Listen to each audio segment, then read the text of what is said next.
телезрители, мы продолжаем серию бесед с известными личностями сферы спорта страны. Наш очередной гость – это серебряный призер Олимпийских игр, чемпион Азии и серебряный призер мира, борец вольного стиля Юсуп Абдусаламов.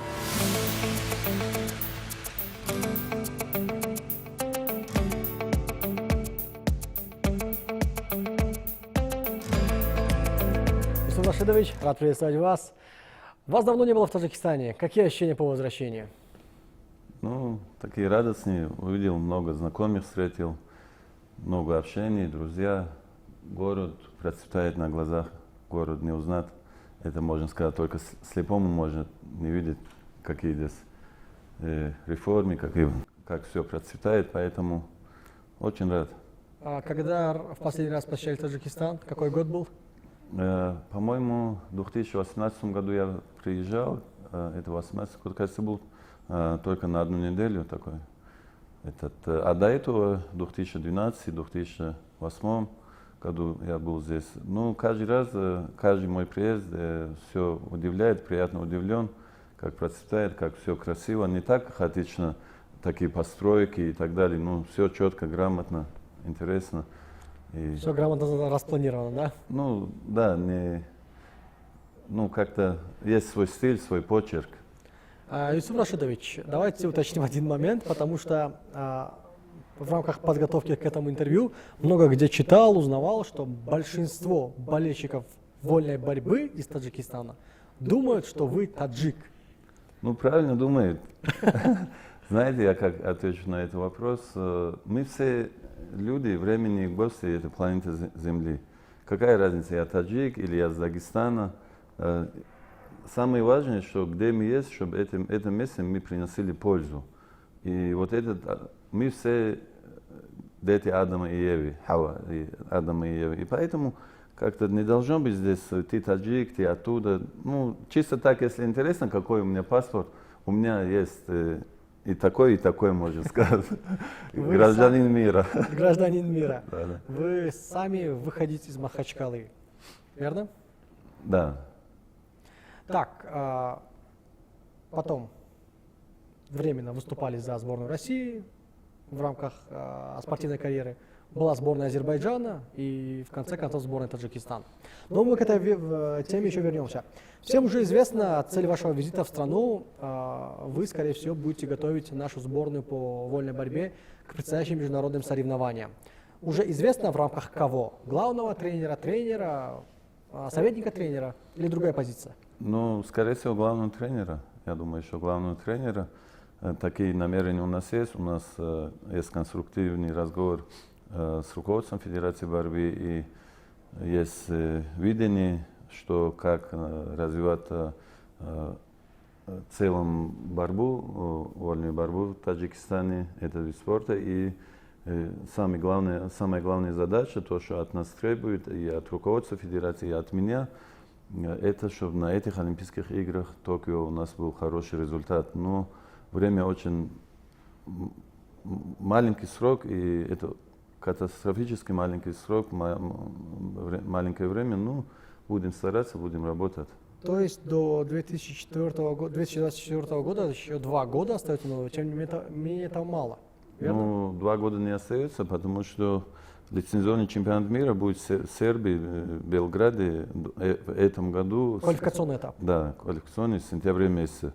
А потом следующий уже один азиатский турнир и мировой турнир квалификационный, это уже в 2024 году. И здесь до первого квалификационного турнира чемпионата мира у нас получается 9 месяцев, 8-9 месяцев, а до лицензионных турниров год и 2 месяца. Поэтому лицензию очень сложно добивать. Если будет лицензия, то до Олимпийских игр не целых 2 года, так получается, 1,5 года. Намного меньше, да. В целом, насколько осведомлены о состоянии вольной борьбы в Таджикистане прямо сейчас? Знаете, когда вот не было системной работы, федерации такого не функционировалось, и ребята, как бы, кто где за счет собственных средств или где-то где-то Министерство спорта, где-то федерации где-то родственники помогали и как-то старались. А так с такой системной работы не было. И поэтому такой очень серьезный спад.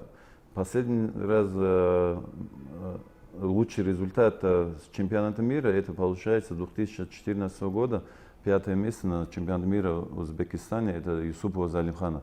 Но это вообще, можно сказать, никакой результат. Поэтому сейчас есть видение, есть проект, как бы, и будем надеяться, что будет системная работа. Кстати, Зелимхана Юсупова Федерации вольной борьбы Таджикистана вы советовали? Потому что Зелимхан также считается легионером. Либо вы не содействовали этому знаете, делу? любые, вот 99,9% можно сказать, все легионеры, которые выступают за Таджикистан, стараются в федерации или НОК Таджикистана стараются со мной консультироваться. И с моей консультации всех ребят берут. И задачи, цели наши, не только там хороший спортсмен был, и в то же самое время, чтобы примером для подражания, для молодых ребят был хороший человек тоже, чтобы был. И желающих много бывает за разные страны выступать, но мы стараемся вот все это качественное приобретение, чтобы было. Успели познакомиться с составом сборной Таджикистана или будете обновлять состав после чемпионата республики? Ну, в целом на чемпионате республики будем смотреть. Бывает, ребята на сегодняшний день себя не показали еще, но они в перспективе молодые, и я надеюсь, что на чемпионате Таджикистана новых имен мы увидим. А так, в целом, я и так был знаком составом сборной. То есть пристально следили за состоянием? Ну, основном ребята же тренируются в Дагестане, Хасавюрте, и мы на чемпионате мира и разных турнирах видимся, встречаемся. И на мой приз в Дагестане уже 11 турнир провели. Почти каждый год команда Таджикистана и там выступает. Поэтому имею представление. Хасавюрт — это такое место, где готовят будущих олимпийских чемпионов. Ну, Именно по вольной борьбе. Хасавюрт называют Меккой борьбы, и да, именно вольной, греко-римской борьбы или женской борьбы там нету, именно вольная борьба. Ну, все говорят, если вы хотите стать футболистом, то езжайте, например, в Бразилию или Испанию. Если хотите стать борцом, то нужно тренироваться в Дагестане. Поэтому в основном вот сейчас в последнее время, конечно, чуть сложности, в Россию заехать и так далее, вот санкции и так далее. Но в целом все страны стараются тренироваться, готовиться в Дагестане. Как оцениваете наших новых легионеров? Это Магомеда Евлоева и Абдулмаджида Кудиева. Это очень, я думаю, что это очень удачно все получилось. Во-первых, ребята молодые. Это они не один цикл могут бороться, еще 2 цикла могут бороться, 2 олимпийских цикла могут бороться. Ребята молодые, ребята, которые высокого класса технически, физически, психологически. И если чуть какие-то мелочи доработать, поработать с ними, я думаю, перспектива очень хорошая. А вы посодействовали их приходу в сборную Таджикистана, или же они сами как-то вышли на нашу федерацию, или в этой схеме вы присутствовали? Да, в том числе и снова ко мне обратились и спросили, как вы думаете за этих ребят. У меня был такой ответ, я не знаю, каким образом, но вы взяли сами удачная эта сделка, можно сказать. И хотел бы еще вот здесь чуть остановиться. Много бывает моментов, когда говорят, они легионеры, надо своих готовить и так далее.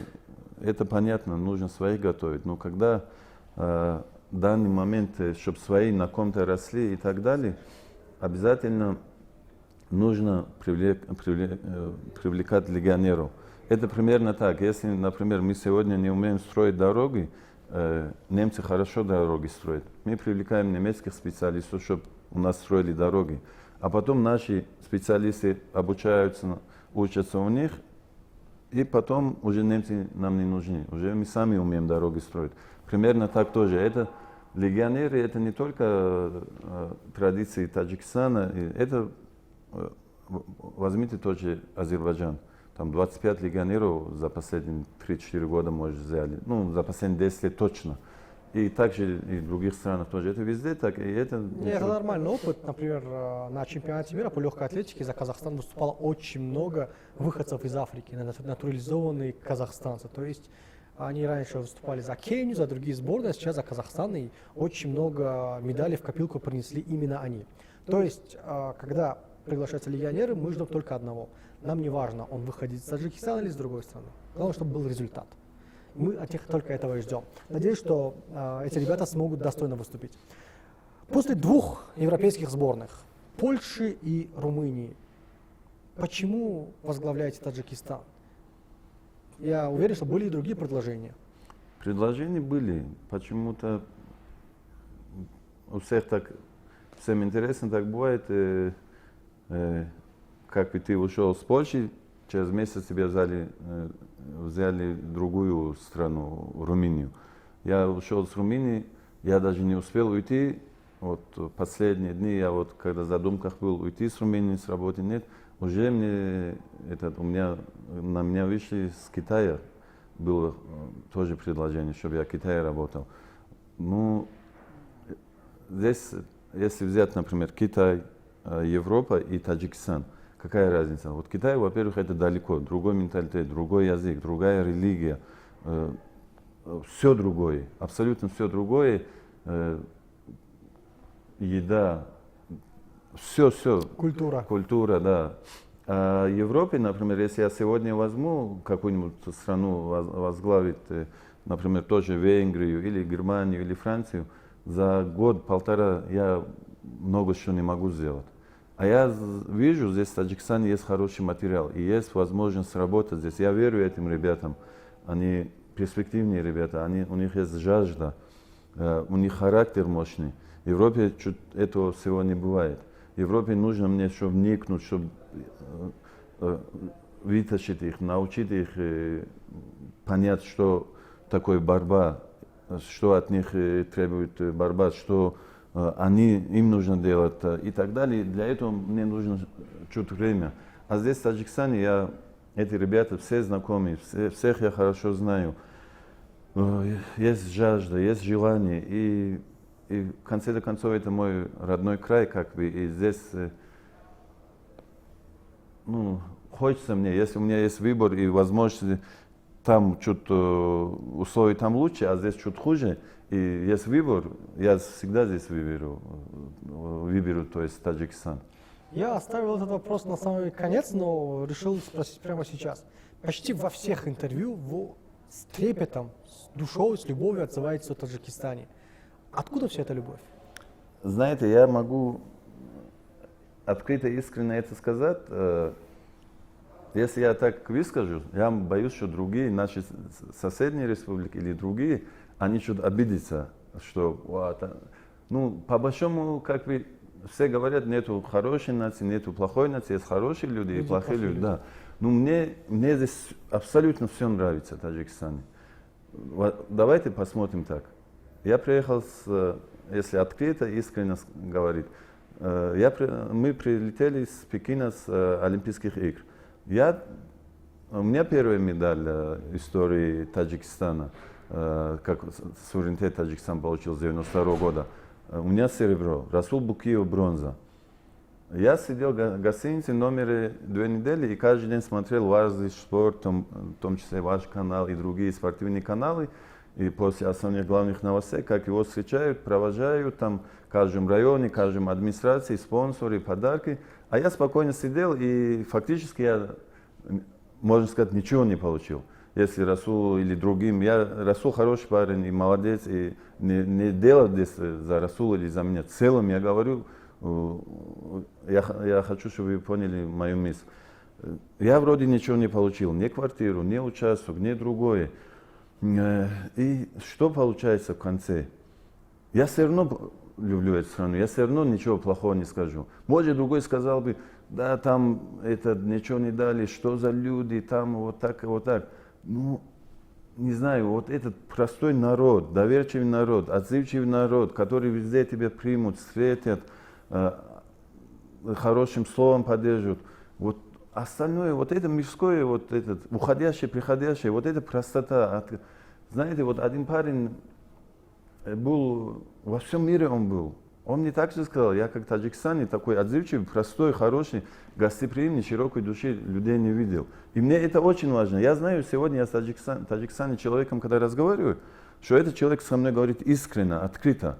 А я знаю также, если я в другом месте буду говорить с другим этим человеком, я должен задуматься, я должен свою нервную систему напрячь, стоит ли это, не стоит ли. Отбирать каждое слово. Да, поэтому это народ, я не знаю, какой-то через когда сложности, гражданская война была, трудности были, бедно жили и так далее. Может, вот из-за этого как-то вот какой-то у них остался, так, это то, что в других местах нету. Я не знаю, что, как, ну, душа, вот человек хочет кушать, человек хочет пить, например. Также душа тоже хочет вот хорошее общение, хорошие друзья, хорошие люди вокруг тебя были. А вообще, вот недавно я читал, что было исследование, и миллиарды долларов тратили на это, как продлить жизнь. Эликсир, чтобы такой, какие-то уколы, что-то, чтобы старость остановить и вообще жизнь продлить. И все ученые пришли к одному мнению, что жизнь продлевается и молодость сохраняется, когда тебя окружают хорошие люди. Поэтому жизнь одна, и вот как-то и так ты всех денег не заработаешь. А жить хочется тебе, где тебе приятно, где свежий воздух, где без химии еда, где мечети, где простой народ. Вот это мне хочется. Довольно достойный ответ. А не было обидно, что почестей больших не было после медали на Олимпиаде? Сейчас вспоминать это и не говорить... Вспоминать, на тот момент не было в целом, это не объективный ответ будет, потому что я этого не помню сейчас. Я не держал это в себе, и было мне обидно, не было. Я вот вообще первые полгода мучился вот этой схваткой финальной, которую я проиграл. И за это я переживал. А потом вот именно тот момент, когда я видел Расулу, там Расула встречают, провожают, наверное, было. Тот момент не было. А потом как-то этим я не жил. Я сразу же незадолго устроился на работу позже тренером и делал свое дело. В том числе помогал нашим таджикским ребятам. Ко мне на сборы приезжали, как-то консультировал. И обидно, не знаю даже. Может, моим близким родственникам им было обидно. Ну, так самого такого не было. А правда, что до Олимпиады в Токио вы предлагали свои услуги сборной Таджикистана в качестве главного тренера? И даже обещали медаль, если вы возглавите ее? Такие разговоры были, но до Олимпиады Токио, по-моему, это не было. Это было... Не до, а тут, я имею в виду за несколько лет. Это было после Олимпиады в Лондоне. А, после Лондона? В Лондоне. А когда я стал работать тренером Польши, у меня очень много контрактов предлагали мне, очень много контрактов предлагали, и сумма была 2 раза больше, чем мне предлагали, мне давали Польше. Условия были очень хорошие, ну я... Отсюда? Нет, с разных стран. Я даже не думал за другие страны переходить и так далее, потому что я видел, что ребята мне верят, я сам ребятам верил, и ту работу, которую я делал, я ждал результата. И поэтому впервые истории борьбы, вольной борьбы Польши за 100 лет в 22 году из Федерации борьбы Польши, и впервые истории у них чемпион мира в 21 году Осло на чемпионат мира золото. Кстати, вы подготовили так хорошо ребят, что они завоевали 27 медалей на чемпионатах мира и Европы. Почему не получилось на Олимпийских играх? Вы провели 2 цикла, но ни разу ни один спортсмен, ни один вольник из Польши не завоевал медаль. Чего не хватило ребятам? Давайте вот так посмотрим. Когда я стал тренером, главным тренером сборной команды Польши, вообще медали не считали. Когда ехали на чемпионат мира или на чемпионат Европы, говорили первые по 8 место чемпионат Европы, первые по 10 место чемпионат мира. Если 8 место, 10 место уже считался хороший результат. Уже с министерства зарплата ребята получали первую по 8 Европе, первую по 10 на чемпионат мира.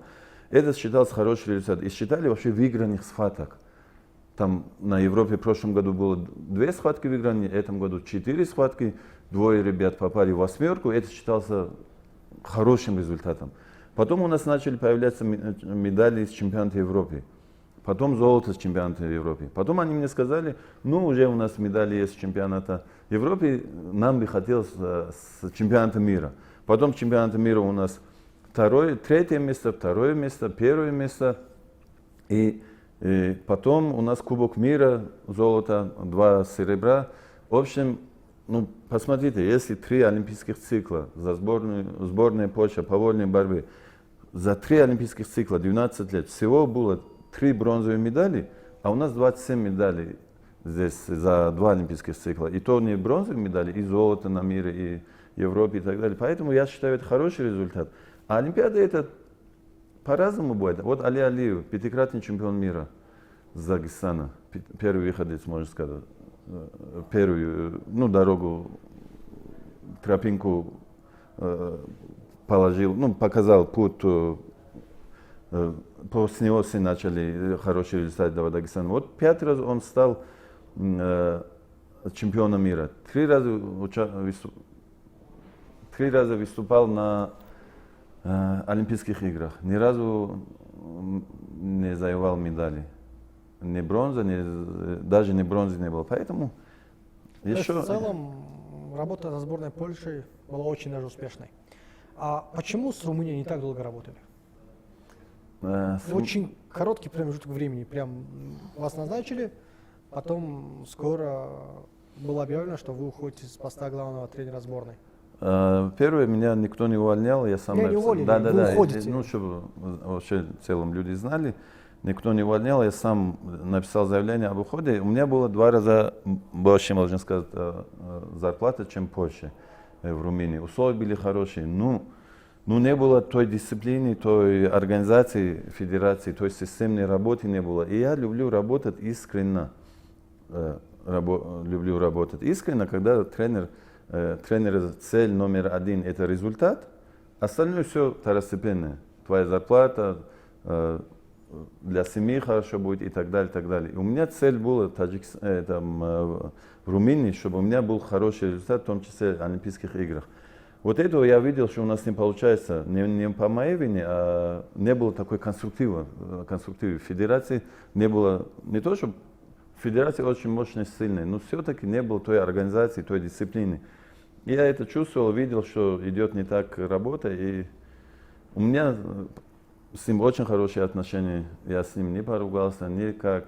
Мы друг друга поняли, и с президентом федерации у меня вообще давнешние дружеские, такие братские отношения. Я им сказал, что я не вижу перспективы, что я здесь какие-то результаты принесу, и если получится, я хотел бы уйти с работы, и вы возьмете другого тренера. Они дали добро, и вот таким образом. Давайте в целом вспомним, как впервые оказались в Таджикистане. Впервые перспективный борец, молодой, горячий, и приезжает в Таджикистан и начинает выступать за нашу сборную. Как вся эта история вообще произошла? В 2001 году Али Алиев турниры я боролся очень хорошо, выиграл очень сильных ребят. Али Алиев турнир в Махачкале считается одним из сильных турниров мира. Очень таких хороших ребят выиграл, и в финале я боролся с Буайсаром Сайтиевым. И была... Легенда, да?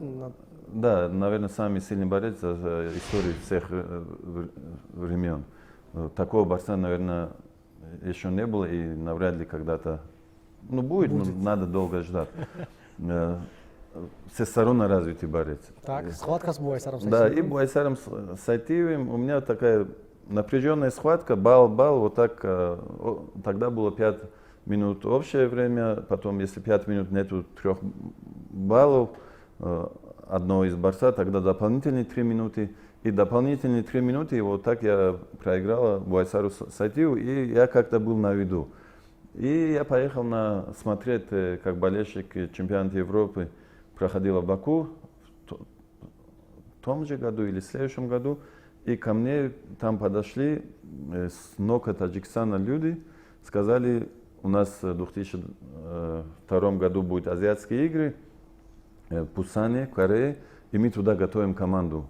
И не только вольников, и других видов спорта тоже мы вот так ищем хороших, талантливых спортсменов, ребят, и хотели бы с тобой поговорить насчет этой темы. И вот так предложение было, и приехал в Таджикистан, выиграл я тогда чемпионат Таджикистана, поехал на азиатские игры, чемпионат Таджикистана, Польша турнир и уже сразу азиатские игры. Азиатских играх второе место, потом в следующем году чемпионом Азии я стал. Центральные азиатские игры в Таджикистане, Душанбе были. Эти соревнования выиграл. И вот так стал полноценным гражданином этой страны. Что случилось на вашей первой Олимпиаде? Не совсем тот результат, который вы сами ожидали. В первом Олимпиаде в Афинах у меня за 3 месяца до Олимпийских игр 70% разрыв большой грудной мышцы было. 70%. Во время схватки или Это тренировки? было на тренировках, тренировочной схватки. И тогда я поехал в Москву, одного врача, там очень многих врачей я обошел, там консультировался с многими врачами, и все говорили однозначно, что нужно операции делать. Ну, если операции делать, 3 месяца после операции только будешь начинать разрабатывать эту мышцу. Там нужно было эту мышцу, железный какой-то анкер американский, и к этому анкеру пришить эту мышцу и потихоньку разрабатывать.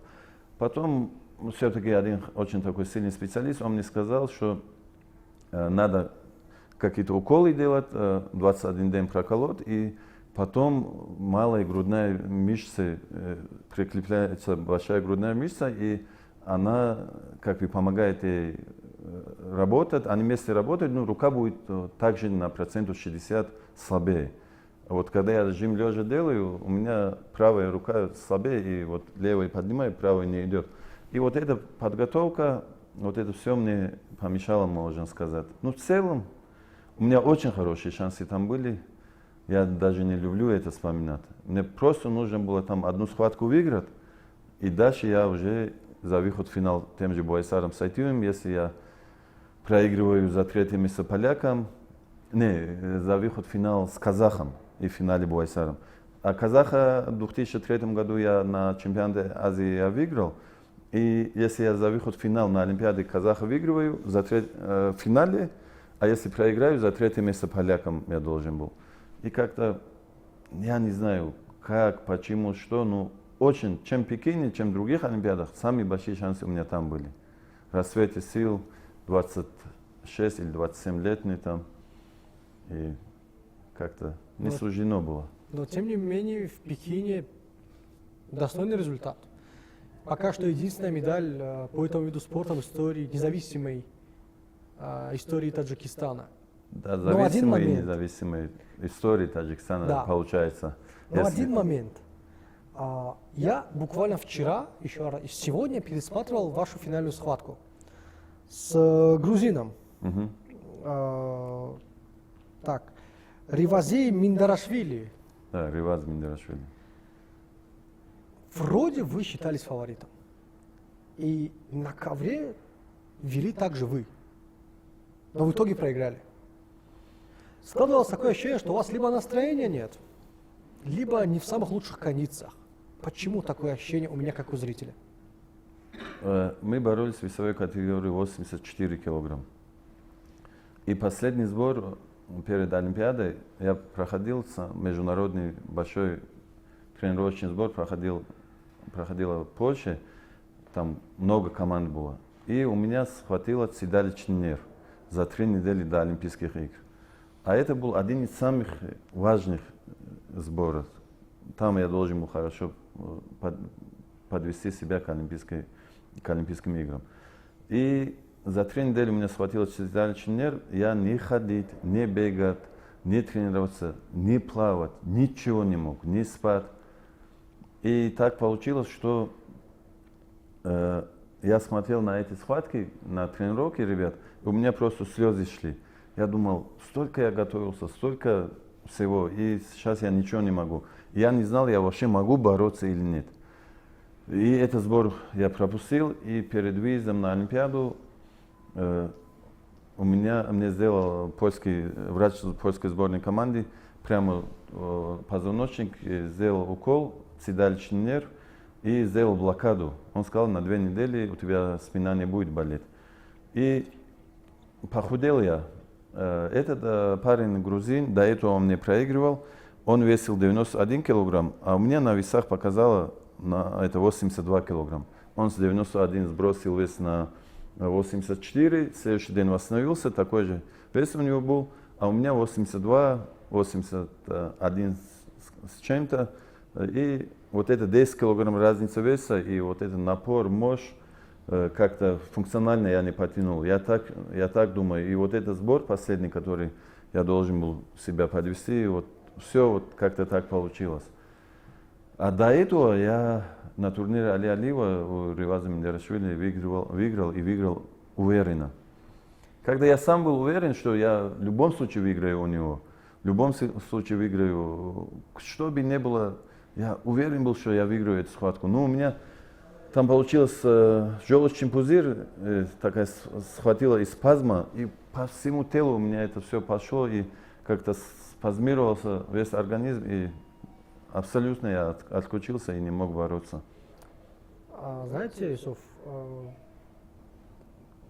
есть некоторые люди, которые вот это поражение связывают вообще с другими факторами. Угу. Давайте открыто. Давайте открыто. Что вы слили матч за энную сумму денег? Я, когда вот это мне раньше говорили, я ехал на машине, я выехал на обочину, остановился, я не мог разговаривать, настолько мне это обидно было. И я вспомнил тогда, думаю, хвала Аллаху, что есть Создатель Всевышний Аллах, который этих людей будет наказывать, и есть, который все видит, все видит. И если бы я, например, продал бы эту схватку или что-то, первое, там, почему, если я хотел бы даже, если какие-то суммы, во-первых, грузину таких сумм, наверное, не было бы и не дали бы. Клянусь моим создателям, даже предложений не было с грузин. Даже предложений не было. Если до выхода в финал какие-то другие моменты были, с грузин даже вот так пробросы, какие-то намеки даже не было. Я хочу, чтобы искренне люди поняли, я верующий человек, и клянусь моим создателем, я еще раз говорю, не хочется это открыто так говорить, искренне говорить. Второе, там мои 2 брата, которые были, они мне никогда не дали бы это. Никогда мне не дали бы, чтобы я схватку отдал. И третье, сколько они мне должны были дать, чтобы я им схватку отдал, если золото и какую-то сумму я получил бы, на жизнь это мне и так хватало бы. А я получу серебро, и чуть лучше буду я кушать, чуть больше буду. Я не из тех людей. Если я таким был бы, наверное, я где-то и политику полез бы, где-то в других местах был бы, где-то, где мне больше, где светло, где комфортно, и туда побежал бы. Вот никогда ни я, ни мои близкие, мои родня, вот с нашего рода люди, ни отец, ни другие, ни политики не были. Никогда мы партии какой-то не были. Ни коммунистами, ни какими-то либерали, или Единая Россия, или какая-то что-то. Никогда не были. Никогда мы под кем-то не были, и никогда мы под себя никого не держали. Мы жили спокойно, и вот сегодня и дальше, вот это мои дети, племянники, другие, у нас такая же цель, такая же задача. Мы четко, ясно понимаем, что жить – это жизнь одна, и не нужно за всем бегать, за всем это. Максимум стараемся всем помочь. Даже если моменты бывают, самих нету, где-то как-то себя можем ущемлять, другим помогать. Нет, согласитесь, что лучше, что я открыто задал вопрос этот, потому что все эти годы все за спиной шептаются, никто в лицо ничего не говорит откровенно, а мы в рамках передачи определили этот момент, что ну, вот такие слухи есть, что вы на это скажете? Как ведь лучше, чем... Это лучше. Знаете, у меня один друг есть. Он все время по телефону отправляет смс-ки. Разные лекции и так далее, и так далее. Я думаю, неужели у него, иногда мне кажется, у него больше работы нету, кроме как этим заниматься. И у нас с ним один интересный момент получился. Я ему говорю, слушай, говорю, Шамиль, кроме этого, эти смс-ки отправляют, у тебя больше благого тоже я ничего не вижу. Пусть за тебя люди плохо говорят. Говорят в судный день, когда вот за тебя будет говорить люди за спиной, вот их хорошее мне будет давать, мое плохое им будет давать. Я думаю, и так у меня такого благого, наверное, мало, и пусть хоть так я войду в рай. Поэтому ничего страшного, люди ошибаются, люди могут так сказать. Ну, конечно, это мне обидно бывает, это мне очень обидно бывает. И я хотел бы, каждый, кто это слухи пускал, есть возможность извиниться, пусть извиняются, пусть скажут, я их извинения приму, а так на тот свет оставить это тяжело будет. Ну вот пускай посмотрят нашу передачу и получат все ответы на их уже вопросы, которые сложились в голове годами. Вот еще одно добавлю. Давайте. Человек, который продавал схватку на Олимпиаде или где-то, он никогда не будет хорошим тренером. Он никогда не сможет мотивировать своих учеников. Он никогда не сможет им объяснить, что нужно бороться, выкладываться, что нужно иметь совесть, честь, другое, третье. Никогда не сможет. Я, может, совесть, честь не к тему здесь, но мотивировать своих учеников и быть хорошим тренером он никогда не сможет. Потому что в глубине души это всегда будет оставаться. Поэтому я сегодня люблю эту работу. И я считаю, что где бы мне, что бы мне другое предлагали, я где больше буду зарабатывать, все равно работал бы тренером. Это и доказывает, что вот этим вещами я не занимался. О чем больше всего жалеете в своей карьере? В своей карьере или в своей жизни? Ну давайте в жизни то, что связано с карьерой. Ну давайте. О чем жалеете больше всего в жизни? В своей жизни я жалею то, что я с самого детства, наверное, не занялся образованием. Но то и время такое было, тогда и не моде было образование, школы и так далее. Что вы именно подразумеваете под образованием? Именно классы, языки? Абсолютно все. Вот каждый человек, вот это школьное образование, он обязан пройти. Обязан он, если не отличник, даже отличником он должен быть. Остальное вот этот университет, институт по желанию. Хочешь учи, хочешь нет. А вот это каждый день грамматика, языка разные, и другой, и третий. Вот когда человек в целом развит, умственно развит, то тогда ему во всем легко бывает. Вот этом я жалею, что вот не дал акцент на образование.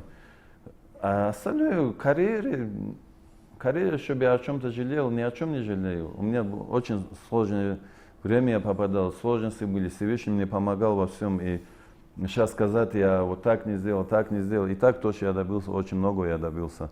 С той системой, с теми возможностями, когда у меня визами самому нужно было заниматься, сборами самому, на соревновании. То одного парня иногда просил, чтобы меня секундировал. На Олимпиаду тренера там, на Олимпиаде у меня так получилось, что тренера не было, там секундировал кто-то. Поэтому я недоволен и насчет жаловаться не мое.